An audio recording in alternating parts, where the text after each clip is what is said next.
Welcome back to the channel. Today we discuss the Gold Coast Suns and their first ever team to take the field, and where are they now? 12 seasons into their AFL tenure, the Gold Coast Suns have been an interesting case. The Queensland side is yet to play finals football, with the club's highest ladder finish being 12th, twice in 2014 and last year, 2022, also 12th. Both years they recorded 10-12 records. To make matters worse, fellow expansion side GWS, who came into the league a year after, have made the finals 5 times and have already played off in the grand final. Check out our latest GWS video about their first ever team. I'll link it above and in the description below.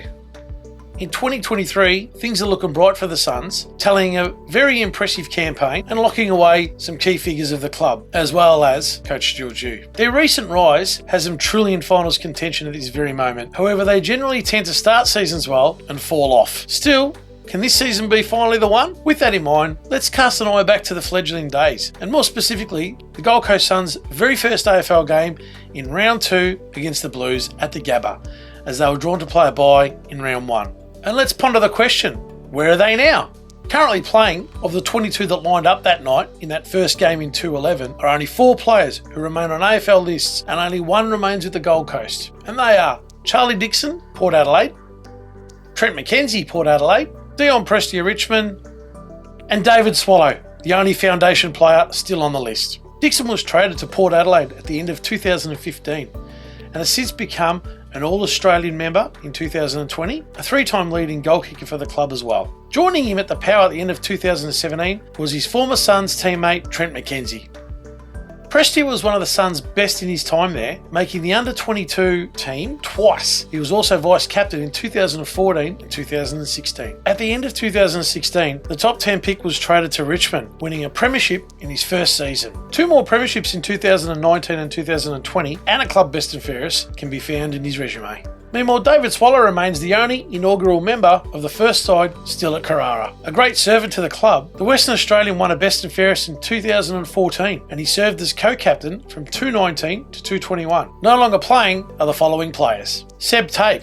Seb Tape started his career off well, playing 13 games in his first season. He played another 10 the following year before a severe ACL injury required a full knee reconstruction. His return in 2013 saw him play 7 games, giving the club much needed stability down back. From then on though, the South Australian native never really broke into the side, just managing 10 games over 3 years before being delisted in 2016. Tape stayed in Queensland, joining Southport in the NEAFL, co-captaining them to a premiership in 2018. The first AFL listed player to announce he was joining the Suns was former Crow Nathan Bach.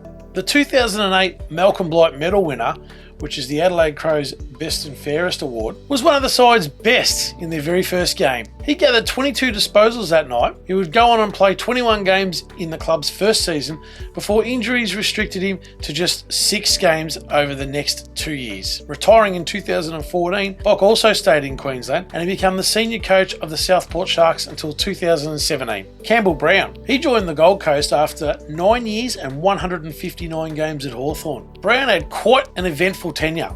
In his second game for the Suns, he was suspended for 4 weeks. Numerous other suspensions and a pre-season incident where he punched and broke the jaw of teammate Stephen May saw his career end with a total of 29 weeks suspension in total. Included in this was a 4-week suspension for striking in what would be his final game in 2013. In 2008, the premiership player is now involved in multiple facets of AFL media. Jared Harbrow. Jared Harbrow joined the club just days after losing the preliminary final with the Bulldogs in 2010. Harbrow was the 5th uncontracted player to leave for the Suns. He would go on and become one of the most integral names to represent the expansion side. Retiring with 262 games, he was once the record holder at the Gold Coast with 192. David Swallow has since passed him. He was also the first to reach 100 games at the club. The 2018 Best and Fairest winner is now running around in the QAFL, the QAFL, for the reigning premiers Broadbeach Cats. Karmichael Hunt. In an experiment that didn't pan out as wanted, the code-jumping Hunt joined the AFL and the Gold Coast in 2009.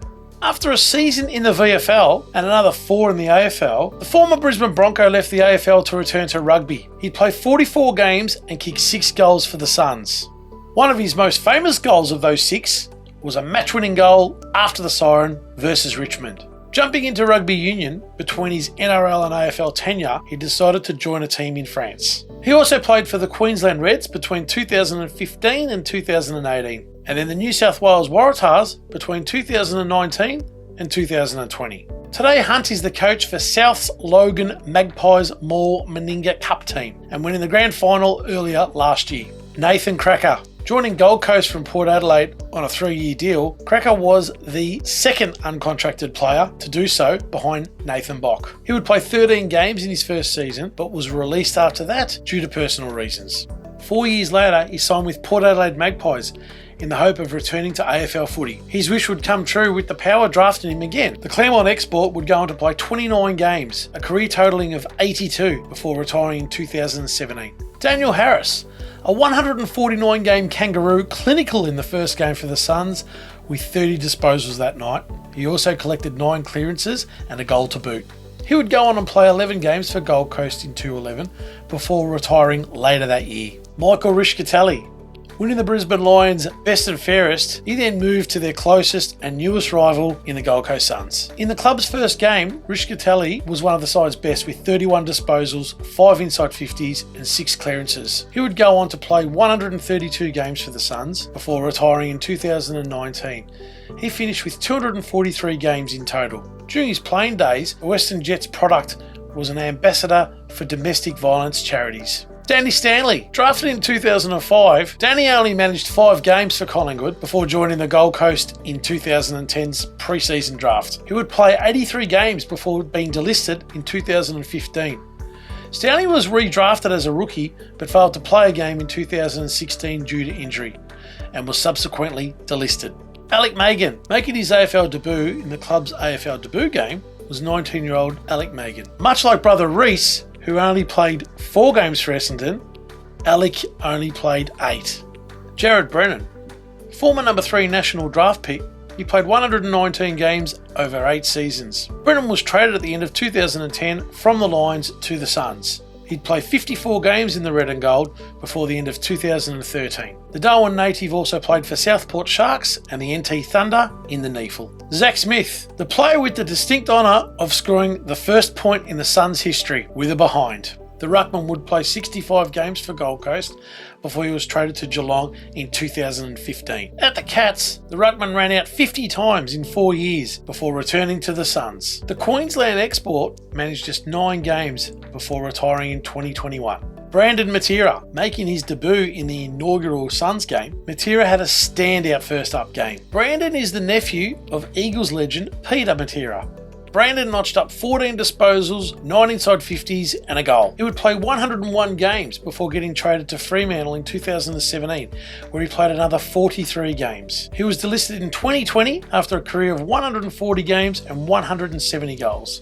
200-game Collingwood ruckman Josh Fraser was picked by the Suns to be their number 1 ruckman. He would play 18 games across 2 seasons before retiring. Following his playing career, Fraser moved into coaching. First, he served as coach of the Gold Coast Suns reserves in the NEAFL before moving to Carlton in 2016 to be their development coach. This role saw him coach VFL affiliate Northern Blues, and he remained at the club until 2020. COVID-19 cuts unfortunately saw him out, but upon the league's recommencement, Fraser remained at the club. The 1999 number 1 pick has since returned to his first club, where he heads the academy and ruck coaches. Not much has to be said about arguably the greatest player this century, Gary Ablett Jr. Joining Gold Coast after an already legendary career at Geelong, the Little Master would become the Suns' best player, before rejoining the Cats for a further 3 more seasons to end his career. Just to list off some accolades: 2 premierships, 2 Brownlow medals, 8 All-Australians, 6 Club Champion Awards, and 5 Lee Matthews trophies. Mark Locke, playing his sole AFL game in the first Gold Coast game, was the club's VFL captain, Mark Locke. Locke played 5 seasons for Box Hill in the VFL and 3 in the VAFA with Old Kerry Grammarians. Harley Bennell, also making his debut in the game, was Harley Bennell. He would have a great showing with 17 disposals and a goal. He would go on and play 81 games and 92 goals before off-field incidents saw him traded to Fremantle. A string of injuries saw him only play 2 games in 4 seasons, parting way with the Dockers. Bennell joined Melbourne for season 2020, playing 5 games before retiring. He's since joined Port Melbourne in the VFL and looking to resurrect his AFL career. Josh Toy. Josh Toy that night was the substitute in his first game. He was one of the Suns' underage recruits. He played 13 games across 2 seasons before getting delisted. He's recently played for Aberfeldy in the EDFL Premier League division before moving on to Pegs Football Club. And that's where they are now.